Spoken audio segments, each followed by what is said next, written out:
All right, good morning, everyone, and thank you for joining us. Welcome to the ninth installment of our Acadiana Business Resource webinar series. My name is Andre Bro, and I work on the team at One Acadiana.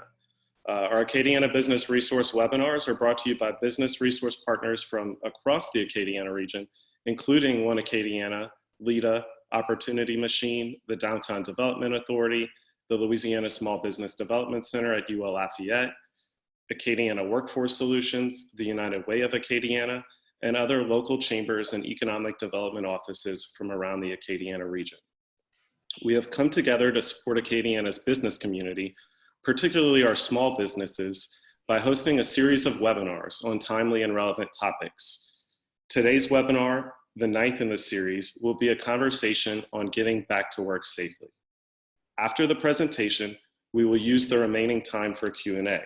As you have questions for our panelists, please submit them through the Q&A feature. We will be monitoring the questions as we go. If we do not have time to get to all of the questions during today's webinar, we will provide contact information for you to follow up with us afterwards. Today's webinar will be more conversational than some of our past webinars. Ryan Lagrange, Director of Workforce Development at LEDA, will moderate a panel discussion with leaders at 4 companies within the Acadiana region. These leaders and companies are Chad Abel of ACSW Architects, Tessa Brown of CCI Piping Systems, Neil Davis of Acadian Companies, and Brent Hebert of Dupre Logistics. Following the panel discussion, Ryan and I will moderate a Q&A session to take some of your questions from the audience. As a reminder, please feel free to submit your questions for our panelists using Zoom's Q&A feature.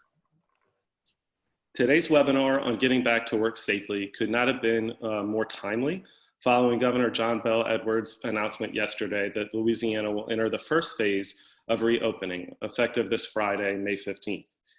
As has been reported, according to the governor, phase 1 includes the welcome news that restaurants will be allowed to reopen for dine-in services if they limit indoor table service to 25% of their capacity, with additional outdoor seating still allowed following the fire marshal's guidance. Additionally, bars that offer food service, barber shops, nail salons, gyms, casinos, churches, and other places of worship can open at 25% of their capacity. Employees interacting with the public are required to wear masks, and vulnerable populations like the elderly and those with underlying conditions are encouraged to continue to shelter in place. The new restrictions will be in place for 21 days until June 5th, with another announcement from the governor expected June 1st. Businesses should register at opensafely.la.gov to receive applicable guidance, as well as updates from the State Fire Marshal's Office and the Louisiana Department of Health. As we move forward with phase 1 of reopening, it's critical that businesses have a plan in place to bring employees back into the workplace safely. Our business leaders on today's panel will discuss some of the policies and protocols they are implementing at their own companies. Additionally, One Acadiana has released a new resource, our Workplace Readiness Playbook, which outlines some of the best practices and strategies to protect your employees, your workplace, and your community. We have posted this playbook on our COVID-19 resources page, and I'll share the link to that web page in the chat pod shortly. Following the webinar, we will also upload some of the other back to work resources that our panelists have made available. Without further ado, we will now transition to our panel discussion, and I will turn it over to Ryan Lagrange, Director of Workforce Development at LEDA. Ryan, the floor is yours. Thank you, Andre. Good morning, everyone. I'm thrilled to serve as moderator for this morning's webinar, where you will have the opportunity to learn some best practices from business owners, business executives, and human resource professionals from a diverse group of businesses, including healthcare, transportation, manufacturing, and professional services industries.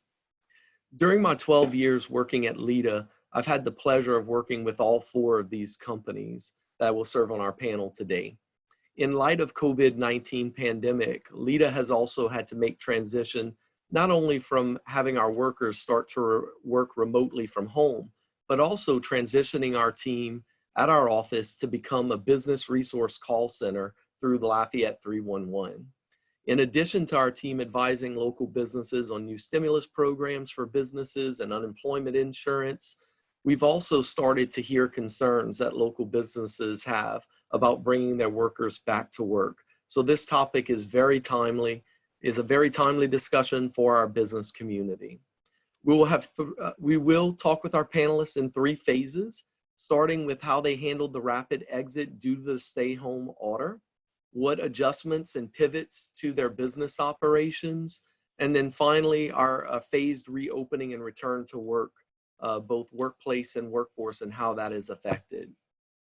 So first, I'd like to kick off our discussions with each of our panelists introducing themselves, to include information such as the role within your business, how many employees your company employs, are your workers hourly or salary employees or a mix, and broadly, what did your workplace setting look like prior to COVID and post the stay-at-home order?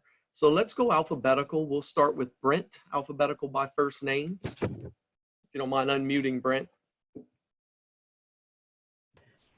All right, good morning, guys. Brent Hebert with Dupre Logistics, Chief Administrative Officer at Dupre. So that's HR, legal, over accounting and finance areas as well, and IT support. All right, we have about 1,350 employees. That's in about 15 states with about 50 different locations. So a myriad of things we have to deal with. 80% of our employees are hourly. 20% are office staff. Staff is primarily work from office setting. We have truck drivers, but our truck drivers are not over the road. They're local, home daily. So it does change our operation than what you may think of in trucking. So mostly mechanics and truck drivers who were paid for performance. After the stay-at-home order, we transitioned to remote work fairly quickly to everybody who could, alternate schedules, maintaining the office and making sure trucks and the maintenance shops and the positions who couldn't work from home stayed healthy and safe. Immediate changes we did after the stay-home order, and I'll talk about this in the middle portion, is that we focused on a war room kind of effort to do some scenario planning, which really set the stage for us during the pandemic and coming out of pandemic, so we can not only be safe, but take advantage of some of the opportunities that may exist coming out of this. All right.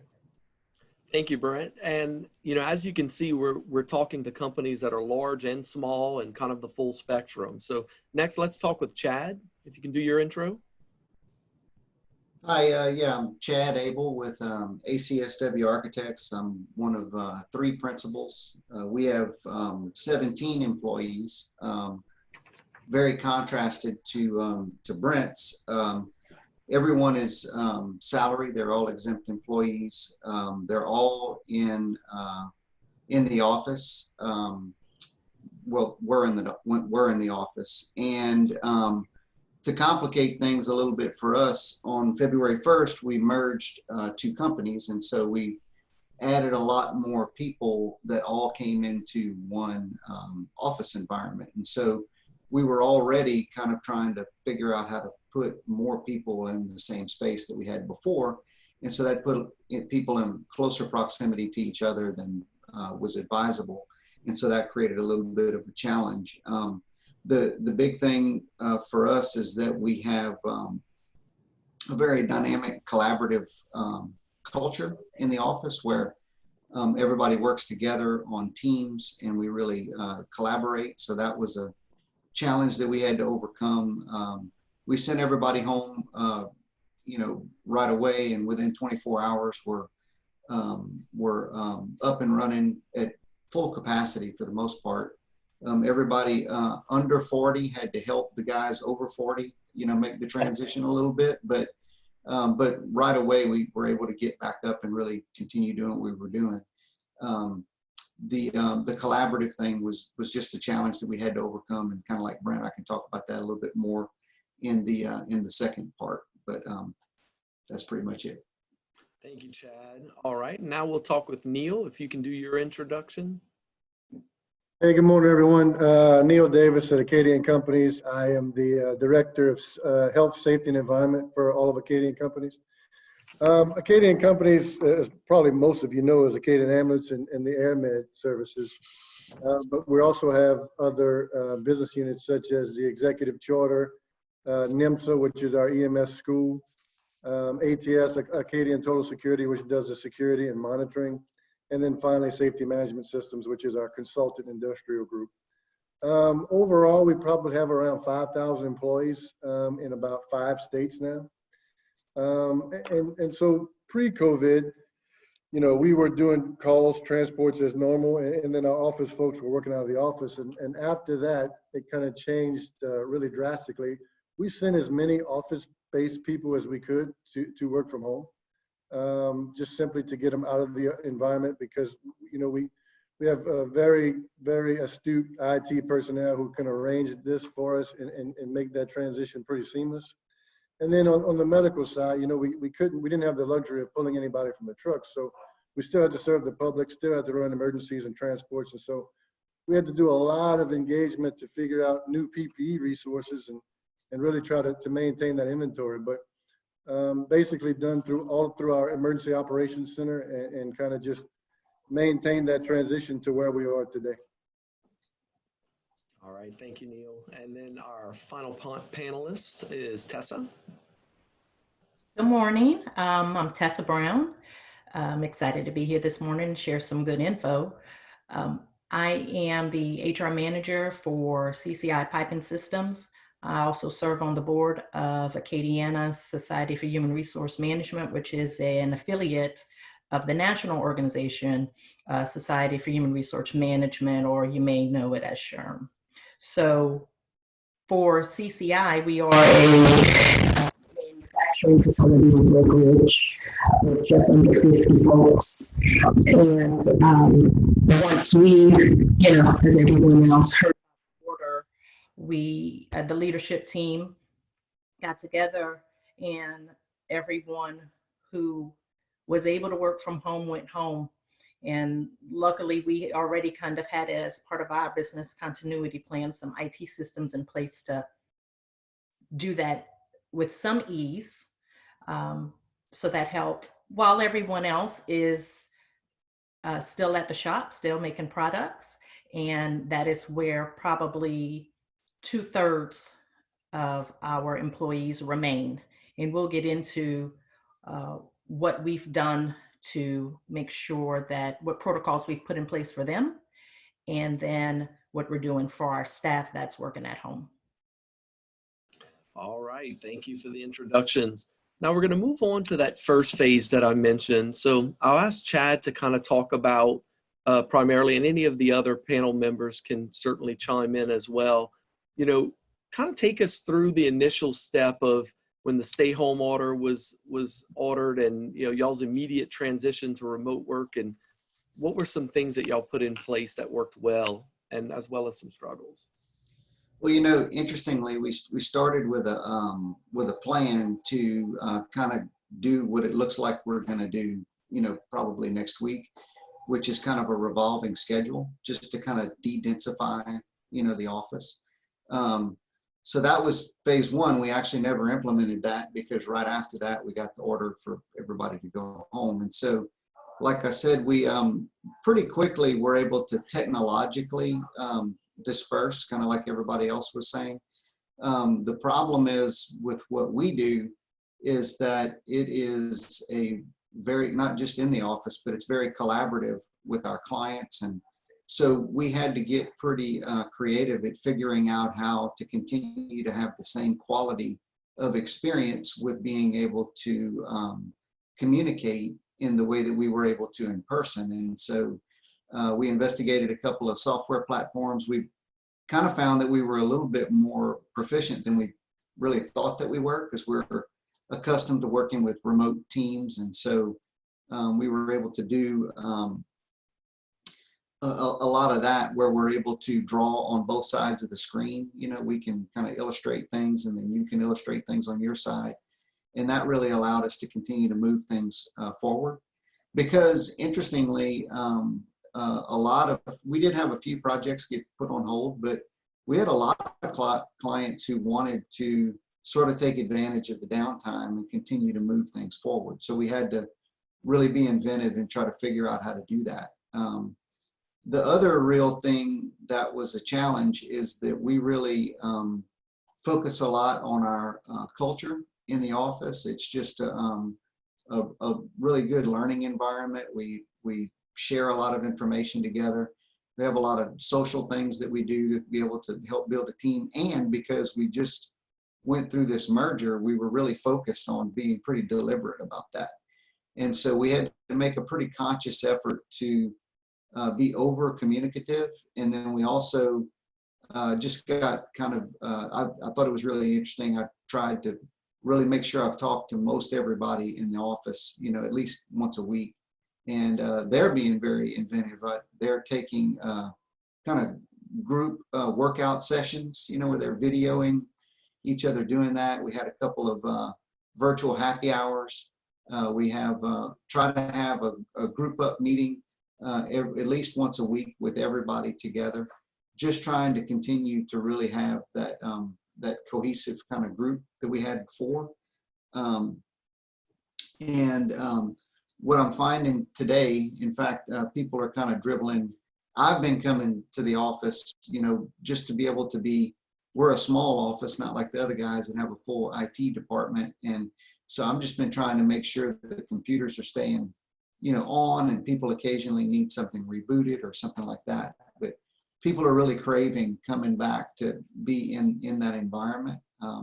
We did find that in the time that everybody was at home, that people were very productive. In fact, I think we've learned a lot of lessons about things that we may try to figure out how to implement when everybody comes back together, that are going to be, you know, to continue that very productive atmosphere. You know, if you're at home by yourself, kind of zoned in, you can get a lot done in a short period of time, but you miss the social aspect. That's some great points, and I took notes. Virtual happy hour. Does anyone else have any comments on kind of that rapid, you know, transition to the stay-at-home order? Yeah, I do. Ours is a little different. Thanks, Chad. Ours is a little different in that we did the remote work. I'd want to talk more about, you know, what we did for our drivers and people who couldn't be at home. You know, we did similar things that Chad and them did, but for the people who couldn't, we had to spend a lot of time and effort of figuring out, okay, how are we going to make them safe? I mean, how are we going to give them solace that they're safe and what we could do? So we had to relook at how we do shift change. Our drivers slip seat and get out of truck into another truck. We had to make sure it's clean and disinfect every day. So we couldn't find a lot of stuff to order because you guys are probably buying it all, but we couldn't find it. So we did what Cajuns do. We figured it out. We made our own stuff. So we went on CDC. We made our own things. It's really funny when you go to different locations. We ordered it in bulk, sent it to locations. Some of them have water coolers where they dispense it out. You know, there's just, you know, creative ways that they did this, and then keeping people away from the coffee pots, keeping people from socially gathering. For truck drivers, I mean, they're in the truck most of the day. They're home every night, but they kind of like jawing at each other and shift change. We had to change schedules, break them at different times. They didn't all start at the same time. So a lot of creative things. And we just listened to our drivers saying, look, you want to be safe? Let's talk about what we can do. So that was interesting and quite engaging, because we really went to them, to our people, and said, what do you think is going to make you safe? And that helped out a lot. Very good. Any other comments before we move on? All right.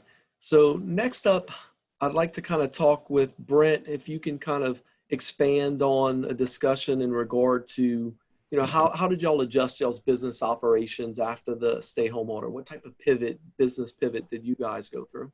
Yeah, what I'm going to talk about is you may think it's just important for a larger organization, but I think, and I'm going to provide the resources that you can use that could guide you through this.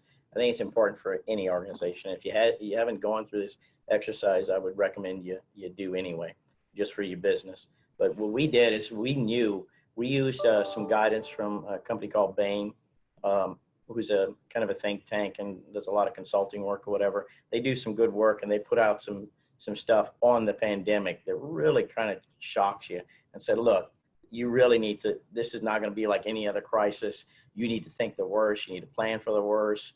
You need to really challenge and get real honest with what's going to happen and what are you going to do. and do scenario planning and get things in place. So really they break it down into levels. So we decided as a company for an executive team and a next level leadership team that we were going to break down and we're going to work, we work nonstop for a week to get this together. That means weekend, everything else, because we knew we wanted to have a good message for our people that was grounded and hopeful, but we needed to be grounded and hopeful that we really thought we had a plan.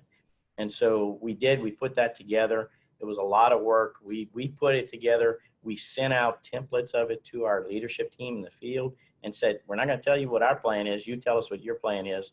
Once they shared their plan, we upgraded our plan and then we shared it across the entire company. But it allowed us to then, to write informative communication messages about things that they were worried about. And then secondarily, a really good communication strategy that's grounded but hopeful. If any of you have heard of the Stockdale paradox and Admiral Stockdale, why he made it out of prison camp, he said the optimistic people never made it out. It was the people who were grounded and hopeful that looked at the situation, had an unwavering faith that they're going to prevail, and then they were able to be hopeful about that, and they made it through. And I think we're in a Stockdale moment, so we felt we needed to do this. This took some time, so we put in a fair amount of work to do that, and it allowed us to write communications accordingly at the different phases. So we kind of put it in phases, started drafting what we thought we would say. Of course, we edited it probably 300 million times, as you guys did as well. And then we put a video together from Reggie, our owner, which we knew people would want to see and want to hear from. That's on our website as well. And I also provided to Ryan and Andre those written messages that may help you as well. But many of the things allowed us to get back to, and I'd like to read the original message and see if this resonates. But for us, we wanted to have a message that was intended to inform them of the values and the objectives that were guiding our decisions, right? Because we were going to be making a lot, and you had to make a lot of decisions that may not make sense to them. We wanted them to know, not get into the decisions, but know what's guiding our decisions. So our decisions and actions will reflect those values and objectives. So though sometimes you may question that statement. I'm not getting into specific decisions or actions. This is intended for you to know what's guiding our actions. We want to keep our team together. We want to meet our customers' needs at the end of this event. Over 40 years, we have together built a company that has a strong balance sheet, which gives us the ability to weather the storm. We will use this strong financial position to help us accomplish these two objectives. Let me be clear. First objective, meet the demands and the needs of our customers now and after this event.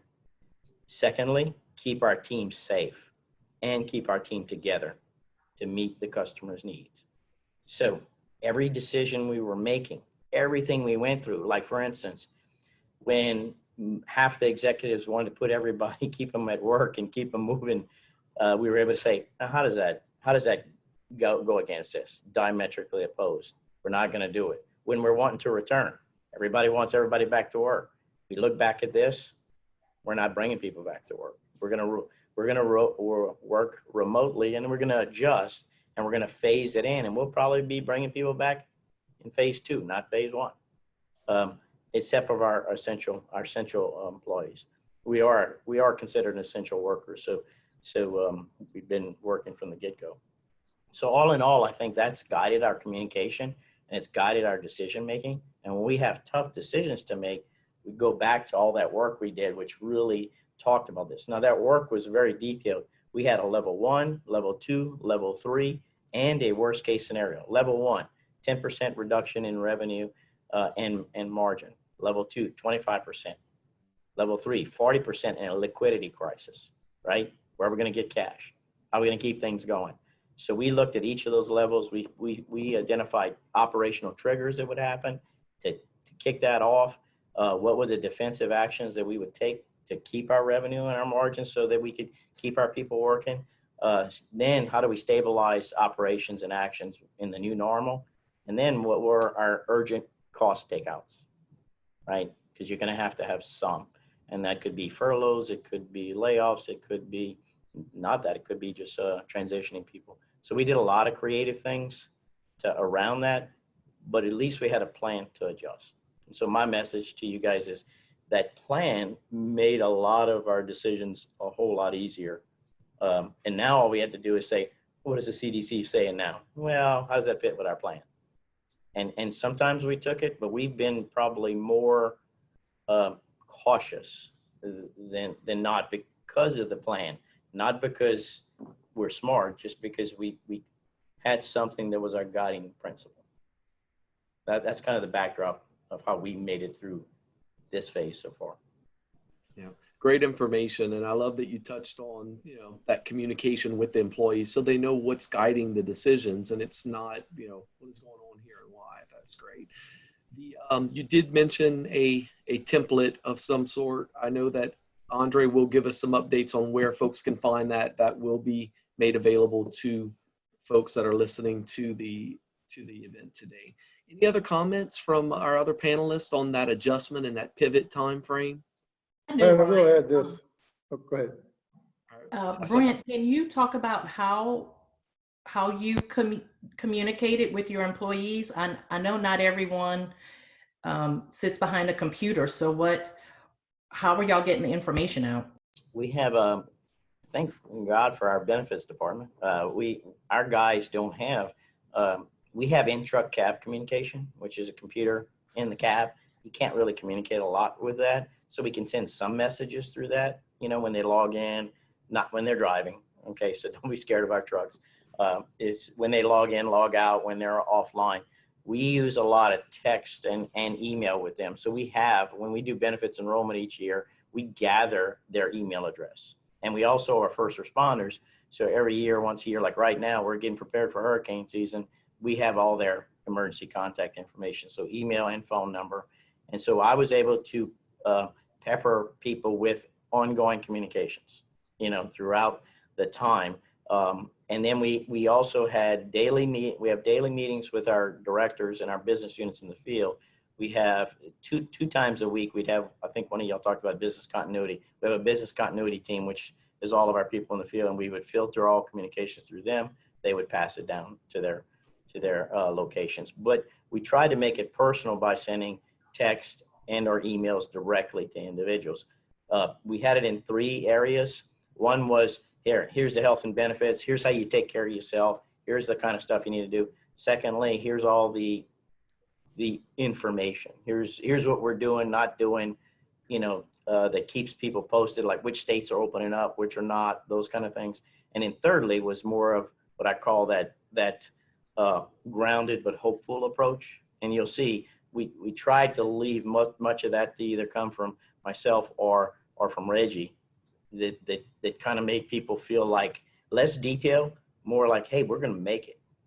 We're going to get through this. We've done it before. We've been here 40 years. We're going to make it, that kind of thing. So we try to do it in layers.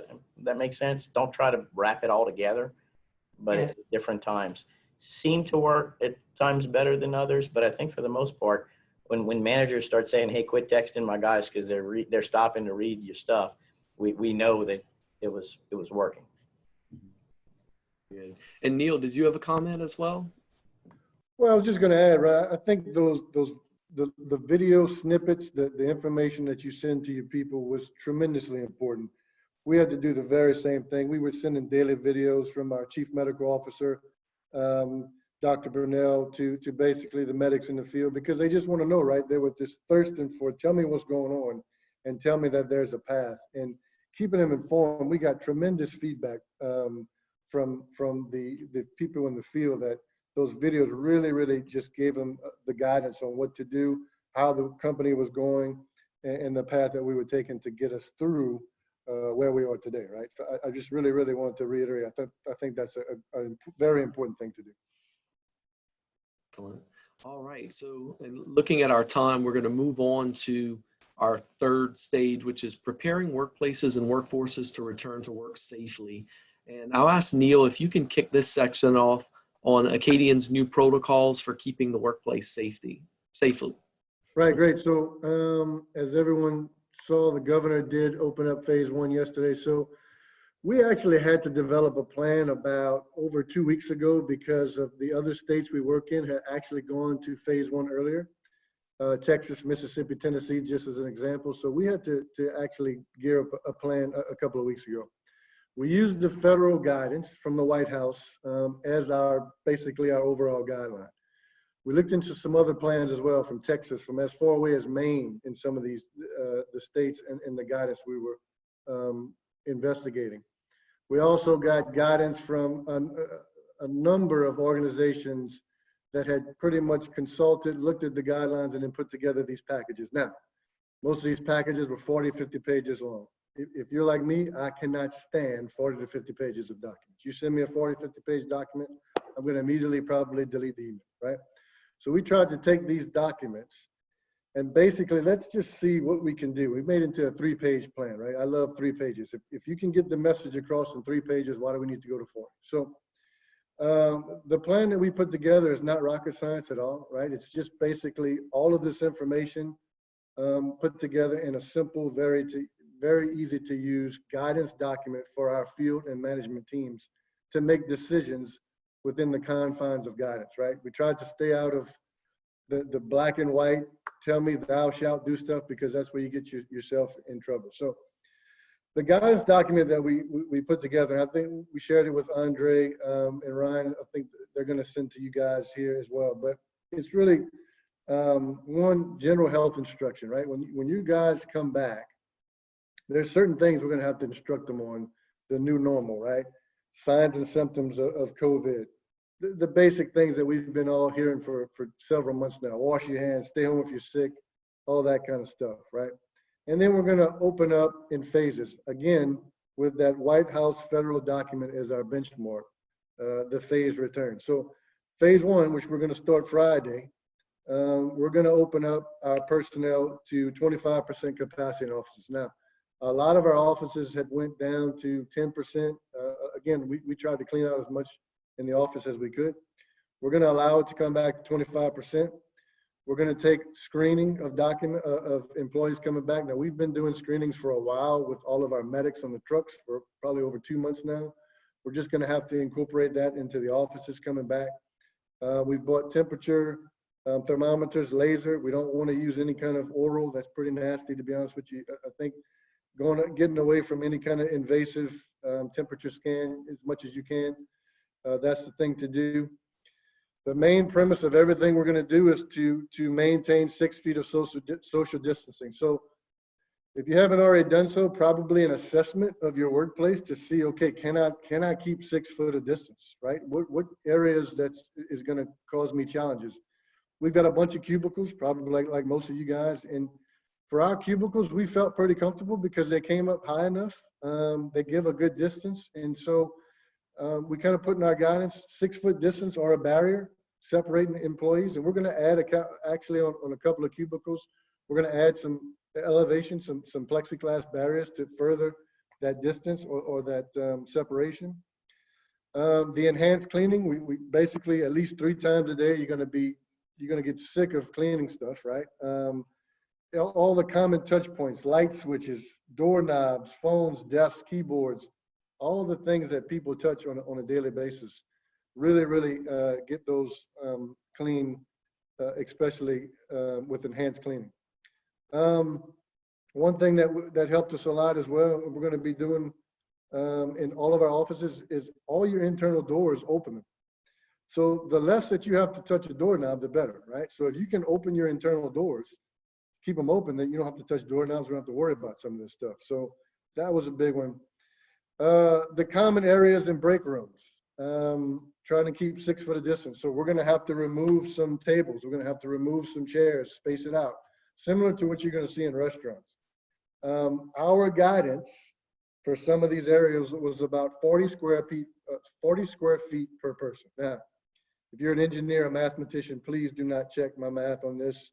But we use basically a 40 square foot radius simply because 6 by 6 is 36. We added a little bit of a contingency in there, and then kind of did the whole radius thing with old math skills, and just 40 feet was kind of a good number where we felt was okay to limit the personnel into any one of these areas.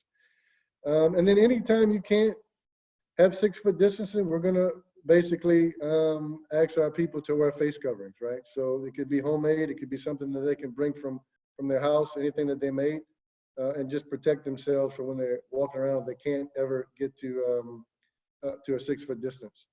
And then one other thing is elevators. A lot of people don't think about elevators, right? So we're gonna have to minimize the amount of people that we have in elevators. We have a few elevators at some office buildings. We're gonna have to put signage up to regulate that and restrict the usage of how many people in elevators. And then we're gonna go in the guidance with the state. So we'll get to phase 2, we'll go to 50%. Everything else will stay the same. And then we'll go to 50% capacity. And then phase 3, we're basically gonna get back to business as normal, whatever that looks like. I don't think we'll ever get away from this, just space awareness and personal hygiene from here on out. So we're going to be looking at this. I know in the guidance document we shared with Ryan and Andre, it says 14 days after phase 1. The governor did say 21 days. So we'll have to amend that and at least go 21 days until we look at phase 2. Thank you. Great information. Any of our other panelists want to comment on, kind of those adjustments made to the workplace as you prepare for folks to return to work before we move on? Yeah, the only thing I would add is that it's I think that that's a very good plan. Is that there's so much information. Healthy building science has been around for a little while, and there's so much information about the surfaces. Lots of, I believe that in the future, there's going to be some things that are going to change. We can't really implement those things now about indoor air quality, fresh air requirements, all that sort of stuff. But just simple cleaning of surfaces, which it sounds like y'all are going to be multiple times a day. Places like elevators, those high traffic areas, to just all of the things that people touch are going to be so critical to going forward. Like I said, I believe there's quite a few things that are going to change going forward, things we're going to be mandated to do differently, but we can't really do those in the short term. But that's a very good plan. All right. And then kind of that second section to returning to work safely has to do with workforce. So I'd ask that Tessa, if you don't mind addressing our group here to talk about concerns that employees have about returning to work. How is that communicated effectively, and resources that are available that might assist with that area? Yeah, so there is lots of discussion about what to do with your workspace, and as far as cleaning and spacing and all of those things. And by this point, most employers have made some adjustments. And for those who've been closed, there's lots of models that you can look to and point to about spacing and what to do. But as we're returning people, we have to think about how our people are going to return. So one thing is the availability of work. This is going to be in phases. So we're not opening everything up 100%. Right now it's 25%, especially for those folks who have been closed. So you have to think about how much work will be available to know how much workforce you're going to need to bring back. Who is needed? So what departments? If you're bringing 25%, does that mean 25% of each department, or does that mean 75% of one? And what does that look like? Some people have furloughed has had to do furloughs. So think about how you did the furlough and how you're going to bring those folks back. Is it going to be the same way? Is it going to be in that same order? What are going to be the conditions? And then, of course, different safety protocols, depending on who you've had at the office. So for example, maybe you had some exempt workers on site, but now you're bringing those non-exempt people that got to punch a time clock. Well, maybe your safety protocols before, you didn't have to worry about the time clock because no one was using it. but that's a high touch thing. So think about who you're bringing back, what they're going to be doing, what they're going to be touching that wasn't happening before. So that's going to change when you're talking about what work is going to start happening over these next 21 days and moving forward. But also you got to think about the people, you know, you're bringing actual humans back. And so when you think about who you need to know who they are. Are there folks with still in risk categories or caregivers of people in risk categories? Schools are still closed, they're not opening. Some daycares are open, but you know, daycares only go to like 4 or 5, and schools are closed. So you got to think about folks needing childcare. You also need to think about, you know, times have changed. Uber and Lyft aren't doing what they used to do. Public transportation has changed, so people's ability to get to work has changed. These are things that you got to keep in mind. Maybe people used to carpool, but if I used to carpool with my neighbor and my neighbor's not going to work anymore, that may change my situation. And also you have to think about the fear factor. Some people are still scared to come back. Some people are experiencing some increased struggling with their mental health. Some people have increased depression. Some people who have been affected personally by COVID. Others are experiencing increased anxiety. So you have to give all of those things consideration when you're thinking about bringing your workforce back and who are these people. So what do we do? There's all these things you got to think about, Tessa. So what do we do about it? And really, it's simply, for me, common sense and compassion are the ways that you look at it. And we've all talked about communication. Hopefully, you have been communicating well with your folks from day one. Hopefully you've been doing something like videos and text messaging, checking in, giving those furloughed people phone calls saying, hey, look, we furloughed you, we didn't lay you off. So we're hoping to bring you right back, and kind of updating them so they know that you meant what you said. Maybe you have a call tree where your managers are doing that rotating, checking in on your people that are working from home. You're doing those virtual happy hours. So those people don't feel like they're in the dark, and now you're calling them because you need them back, but and you're finding out they have a lot going on. So start communicating. Maybe you can send out a survey. The governor has given us a few days.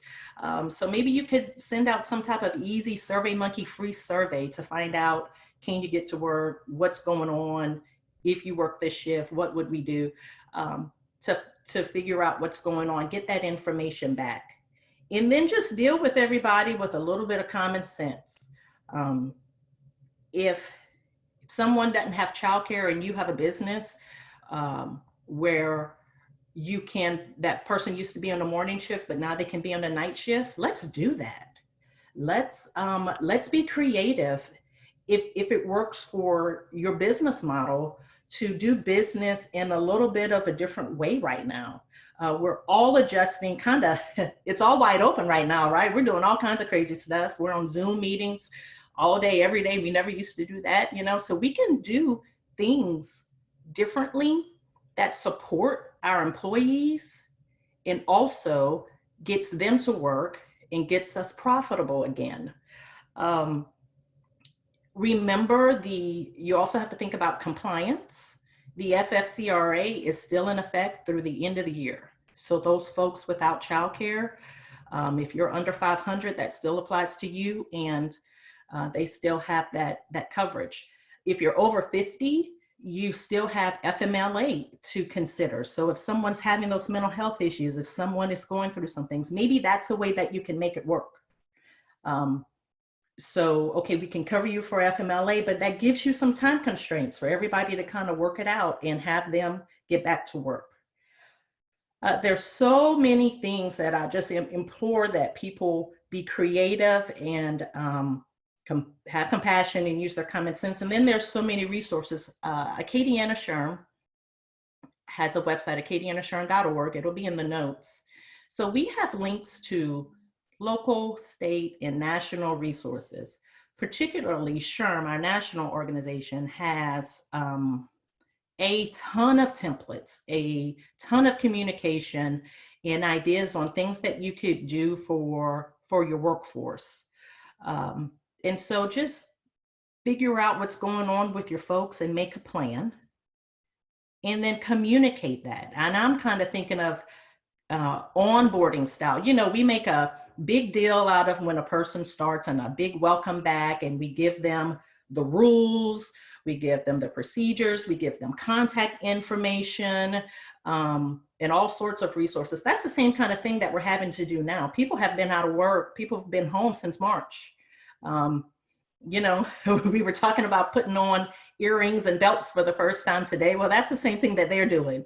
So they kind of get acclimated with their routine again. So let's support them with that and make it easy. And like someone said, it might have been, you know, make it fun. It doesn't have to be. It could make it simple and make it fun, and get everybody back to work just as safely as we can. And I think when you do that, you will hear less about people are scared. If they know what you're doing, if you involve them in the plan, they will understand all the precautions that you're taking to keep them safe, and you won't have to deal with that fear factor. Because if someone's not working, in most cases, we're just not going to be able to pay them. You know, I got to pay you for work. And so we want to be sure that people feel safe coming back. And I believe we can do that. We can make it happen. Thank you. That's a great insight. And you know, I kind of hear the reoccurring theme of the constant communication with folks seems to be one of the key parts, but also kind of, you know, keeping that company culture. I still remember those virtual happy hours that Chad talked about. But you know, that company culture, Tessa, you touched on that. Brent and Neil, y'all all talked about the communication piece. So across the board, it's a big piece there. Do we have any other comments from other panelists on this section? Yeah, I'd like to see Q&A? I'd like to see Chad in some earrings. Yeah, I would say that there's a couple of things you need to consider when you're bringing people back, because we've had to do some furloughs, had to help people, you know, get on unemployment. Thanks to Ryan gave us some great resources. We found resources in other states. We actually do it for them, you know, and got them through the process, but we stay connected. I really think you need to have some teams, and it doesn't have to be HR people, teams of people who are communicating with people who are out, and when they're coming back. You need to script it, you know what you're going to say, make sure you're ready. But if you're returning somebody to work and you furloughed somebody, you really need to have a return to work document. I didn't send that in, but I do have some. I would encourage you to network. There's plenty of things out there. Do not start anything from scratch. If you're needing something, reach out and talk to somebody. If you don't have something, you're welcome to call me. I'll give you whatever we have. You know, those kind of things. And I won't charge you like some of the lawyers would. But reach out and network, because Neil has stuff, Chad has stuff, Tess has stuff. We all know people. If I don't have something, I may know somebody who can help you. I just say network. Make sure that you think about it. No matter how big or small you are, we're all dealing with the same issues. We're trying to make people feel, you know, grounded and hopeful, and that we're going to get through this. And so somehow, you know, just there's stuff out there. Don't feel like you need to start from scratch. To me, that's the hardest thing to do. Just start something from scratch. So reach out and network and find the things that'll work for your team. Great. Any other comments before we move on to Q&A? No, we're good. All right, Andre, you want to take us into Q&A? Yes. So thank y'all. And we had a few questions come in from the audience during the discussion. The first one was from Anne, and it relates to implications for travel. We had a prior webinar on impacts to the tourism economy, so we're not planning to get into too much detail on that today. But do any of y'all have travel-related policies that you're implementing with your companies during this time? Yeah, we've cut it all off. We're not allowing people to travel. Once it comes back, but we pretty much stopped all travel except for essential travel. Where in some cases we have to send drivers to locations and they may be able to travel, but for the most part, yes, we do have something in place that we could share. But really, for the most part, you need to look at each of the states, right? So we had to look at certain travel, and I had to provide certain documentation to the people traveling. So I have letters that go with them, saying they're essential workers, saying that on our behalf and their schedule. So if somebody needs that, you can reach out to me. I'll be glad to share. Yeah, I've seen lots of companies put travel restrictions in place. I know a lot of trade shows and different things have canceled, so there are fewer options. But definitely, if that's a concern for your workforce and you think that's something that could help to keep everyone safe, then it's certainly a smart thing to put those travel restrictions and just whatever is applicable for your company. If it's air travel or certain distances, whatever that means, feel free definitely to do that. But as we've been saying, communicate it. We had another question from Marie Collins about face masks, the use of masks. And she's wondering if companies and organizations can require the public to wear face masks in their building. And if the public refuses, are they allowed to refuse entry? I don't know if anyone can speak to that. So I'm not an attorney, Andre, but Right. I think you have all the right if a customer or someone comes into your building, if they can't social distance or they can't maintain that 6 feet of distance between, yes, I think you can require them to wear a face covering. Now, again, check with your local attorney for the actual legal advice, but I think you're well within your rights to do that. It's also going to be based on local ordinances and local laws. So there are websites out there that are tracking all the different laws. Some of them have things in place where you do, when you're in public, have to, others not. But I would assume this is someone who's a customer facing. If it's a customer facing, and you kind of have to provide some type of, structure where you maintain the social distancing. But as far as requiring masks, just requiring that, right? No, you can only require masks, from what our attorneys have said, when the local ordinance or something of that supports it. Mm-hmm. Yeah, and actually the local order says if you're not able to ensure social distancing for a safe environment, then maybe it's not the right time for you to open. So. Right. I think this might also be a good time to talk about visitors. You may not be a customer facing business, but you may have visitors, you may have vendors who, for shipping and all that. So that's something else that you want to think about when you think about your folks. What are going to be your rules there, and what are you going to restrict in your workplace? If you have your folks wearing masks, are you going to require visitors? Are you going to let visitors come at all? So that's definitely something else to consider what you want to do. One thing we've talked. I'm sorry. One thing we've talked about doing, and I know we're a little unique, right? We're an office building where people engage in a different way than they do in other businesses, but we're just trying to sidestep that as much as possible. So we're trying to have,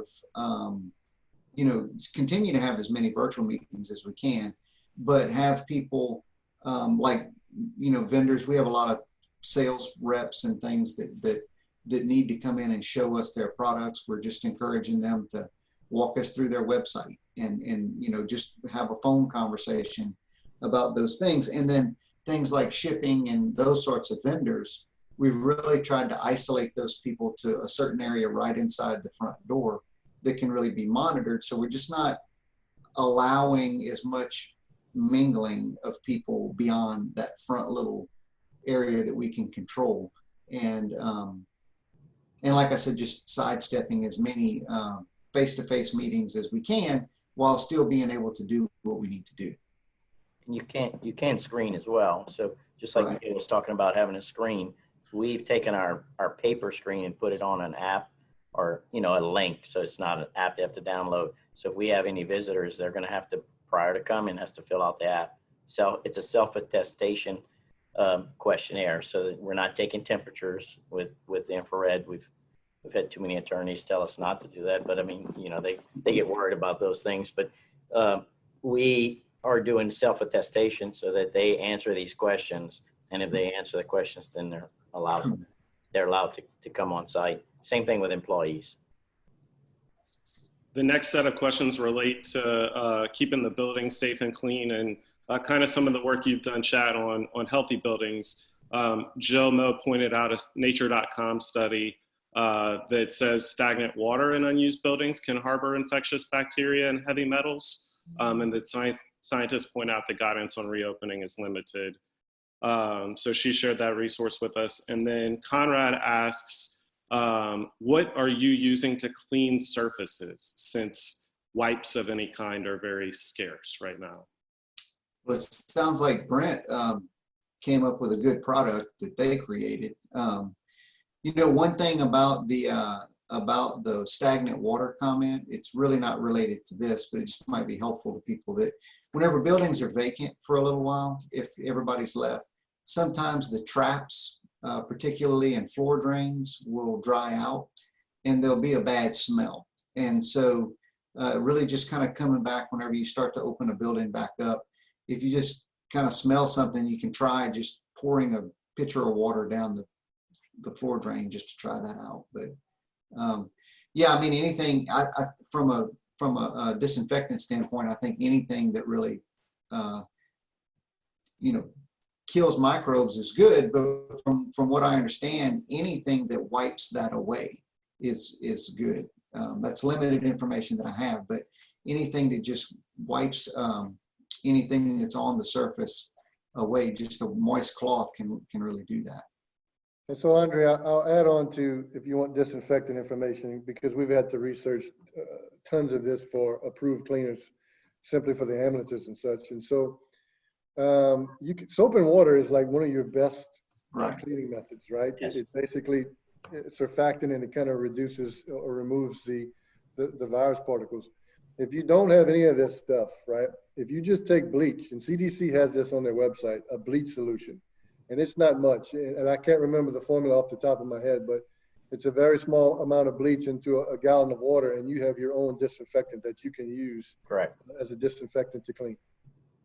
There's also some local places that are starting to have it where you can buy in bulk. So what we're doing is purchasing the containers, and we put them in there and we label it. So we're going to put it at every copy machine, every printer. We're going to have a station. We're going to have it at all those communal areas, you know, instead of putting, you know, ordering those $17 a bottle, 2-ounce ones that you can't find anywhere. So we've made it readily available at all locations at particular spots. But I agree, the soap and water is really your best bet for those cases. But we still provide that because people want to see you kind of go above and beyond, in my opinion, in these situations. Agreed. We have time for about 2 more questions. The next one is a workforce question, and I might direct this one to Tessa. Someone asked, if an employee is scared to come back to work, but her job is not conducive with continuing to work remotely, what would you suggest we do? We want to be compassionate, but need her services as a receptionist. Absolutely. So that is I would say go through that conversation, get to the source of the fear, and figure out what it is that's scaring her about sitting at that front desk. I'm sure you get it. She's probably saying, look, I'm the one, y'all are safe back there in your offices, and I'm the one at the front. Every time that door opens, I'm the one person who sees everyone who comes in. Okay, so that should be something that you as an employer that you're thinking about. So how are we going to protect she or he, receptionists? What protections are you going to give? Are you going to put a plexiglass? Are you going to put a sign that says, please wear a mask? Are you going to put a marker on the floor that says, don't come closer than this. What safety measures are you going to put in place? Ask her, what would make you feel more safe? And see what she says. She may have the best idea that you didn't think of. And so that's where you have that conversation. One, that conversation in itself will help to comfort her because she feels heard. Two, you can put things in place. At the end of the day, if none of that is successful, then you have an honest conversation. We have put things in place. We feel that you are protected and safe. If you cannot do this job at this time, well, then these are your options. And then she has a decision to make. You as an employer, you're responsible for giving her a good, safe workplace and hearing her out. But if that is not acceptable to her, that's okay. Then it really becomes her choice, though. Awesome. Well, we have time for one more question. We're right at 10 o'clock. The last one is a general question, so anyone can chime in. Cameron asks, is your company concerned about any liability issues with reopening and bringing employees back to the office? Yes. Yes, you always need to be concerned about it. But I would pay close attention to Congress this week and the next week as they're looking at, whether or not they're going to protect businesses and how that's going to be. But with that said, you still always have workers' comp issues. You're still going to always have ADA issues. It's unfortunate, but there will be people, that will take advantage of these things, no matter how protective you are or how forthright we are with employees. So yes, I would say you need to look at that. You need to be careful, be vigilant, go above and beyond. I call it good faith. So if somebody, just as Tess was saying, don't ever say no, ask questions, find out what's at the heart of what you're trying to do. And if you can make an accommodation, make an accommodation. I think we've all been accommodating at this point. We need to continue to be accommodating as we move forward and not just have a black or white situation going forward. Does anyone else want to jump in on that before we wrap up or share any other parting thoughts? I just thought Brent's comment before about being grounded but hopeful really relates to this. I mean, I think that we could all kind of run and hide and be fearful, but of course there's, it's going to be very different. And I just think we have to be diligent and we have to, do the best we can. Mm-hmm. And document. Absolutely. Communicate, share, and be fair. Yep. And I think that's a great place to end right there. So that does bring us to the end of today's webinar. We want to thank our panel, Chad Abel, Tessa Brown, Neil Davis, and Brent Hebert, and our moderator, Ryan Lagrange, for the informative discussion. And thank you to all of our participants for joining us. We will be sharing the video recording and other materials, the resources our panelists referred to within the next 24 hours, and they will also be posted on our COVID-19 resources page. We hope today's webinar was helpful, and we look forward to offering additional Acadiana Business Resource webinars going forward. Stay tuned for follow-up emails from us and our partners. This concludes today's webinar. Thank you all again, and please stay safe. Thanks, guys. Thank you. Bye-bye. Bye-bye.